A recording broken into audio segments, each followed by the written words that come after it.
I don't know how to title this story except something isn't right and in a really bad way. It goes back about 10 years ago. See, I work nights.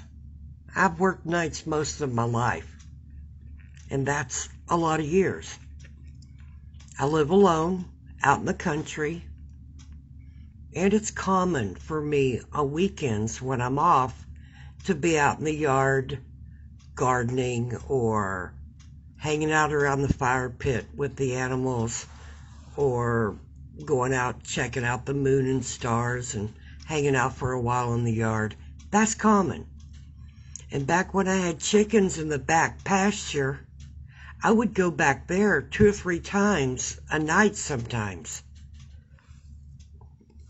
to check on them, or when it was really hot in the summer, to go out and give them ice bottles in their water to cool off their water. It really wasn't uncommon for me to walk around my property at night with just a flashlight, or sometimes no flashlight at all if the moon was full enough. And I did that even before I had dogs. So this story I'm about to tell you is really strange.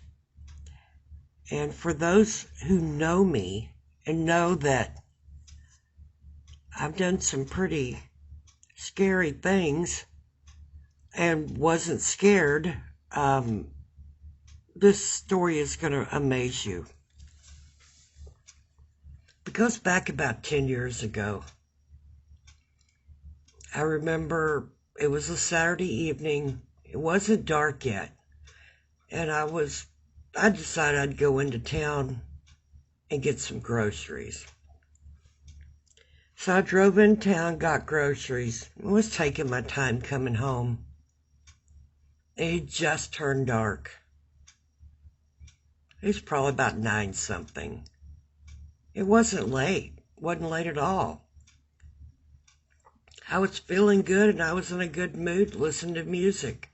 It was all good. And the road I live on has a curve to it. And you go around the curve and then the road straightens out, and then I live further down after the curve. Well, as I was going home, made the curve, was about to hit my house with my groceries, I got a really bad feeling. I mean, the kind of feeling that literally makes your stomach knot up and the hair on the back of your neck stand up and goosebumps, kind of like your head's on a swivel and you don't know why. And I got a overwhelming feeling not to go home, which is completely against common sense because, hell, I've got groceries in the back. I've got perishable items. I've got milk and, cottage cheese and probably ice cream. I don't know. But I've got perishable stuff back there. But I had an overwhelming feeling. Don't pull in that driveway.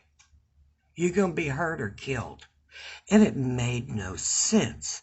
No logical sense whatsoever. And I went to slow down right before I pulled in.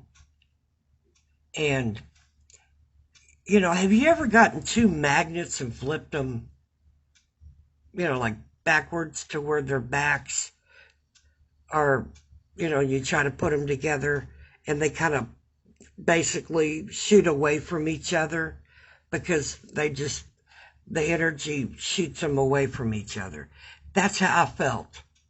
I felt like I can't go in there. But that's my house. And I kept thinking, that's my house. That's where I pay taxes. That's where I pay the bills. What in the hell is making me not want to go home to feel unsafe?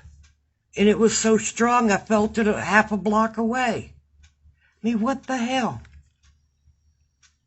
I didn't know what it was, but I knew it was strong and I knew it was bad and I wasn't going to question it. So I went on down, took a right, went to my neighbor's, and said I took my perishable items into her house because they're night people. They stay up real late. They're musicians and they're always got people over playing and jamming. So, these guys, especially on Saturday nights, they're up late. And so I walked in with my milk and perishable items. I think I had a couple sacks of stuff. And I said, can I put this in your fridge? And she said, sure. Is your icebox messed up? And I said, no, it's working fine, I think. And she said, you look funny. What's up? And I says, I don't know.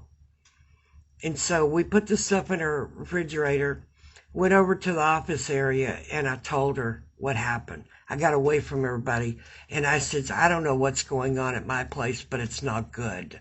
Whatever is there doesn't want me there, and it's such a strong feeling and so negative. I don't want to be there, and I don't know why. Don't know what this is, but it's not good. That much I do know. It is not good at all. Well, she just freaked. She said, should we call the sheriff's department? I said, I'm not sure that this is something that it's physical. And she said, what do you mean? I said, it feels more like it's not physical. Like the cops might get a bad feeling if they went too, but they couldn't explain it either. So there's nothing cops could do. I says, I don't know what I need, but except maybe time. We'll just see if I can wait it out. So that's what I did. She said I could go ahead and spend the night there on the couch if I wanted to, and I appreciated the offer, and I said I'd take her up on it if I tried to go home and still couldn't. I would go ahead and spend the night and, go home in the morning. But instead, it was about, I don't know, 1 or 2 or something. They were starting to wind down and get ready to go to work or go to bed. And I said, let me try to go home. I got my stuff. I kept her on the phone with me the whole way. And she could see me from her front porch. So she could see me pull into my drive and unlock my gate and pull in. And I stayed on the phone with her going into the house. I left some of the lights were still on. I checked everywhere. Closets, under the bed, everywhere. Even behind the shower curtain in the bathroom. Everything. There was no one there. And the feeling wasn't bad anymore. I didn't feel like I'd be harmed. And I told her that. But we kept on the phone another few minutes until I put my groceries up. Went out, got my, several trips going outside to get my groceries. I didn't know what the hell that was. Still doesn't. But there has been, since then I've gotten dogs. And there's been several times. And I mean, we're talking probably a dozen or more times that at night, when I'm off, I open the door to let them go out.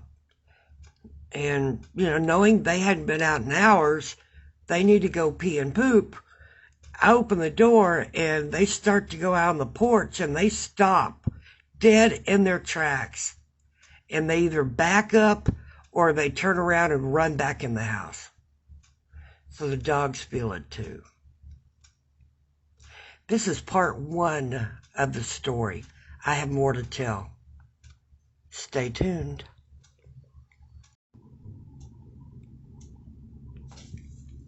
Well, that's it for today.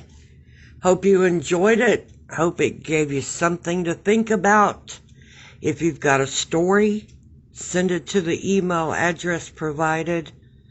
And keep listening. Don't forget to hit subscribe. And if you liked it, hit like. This is a brand new channel, and you can help us make it grow. Send in your stories. Bye. Be safe out there.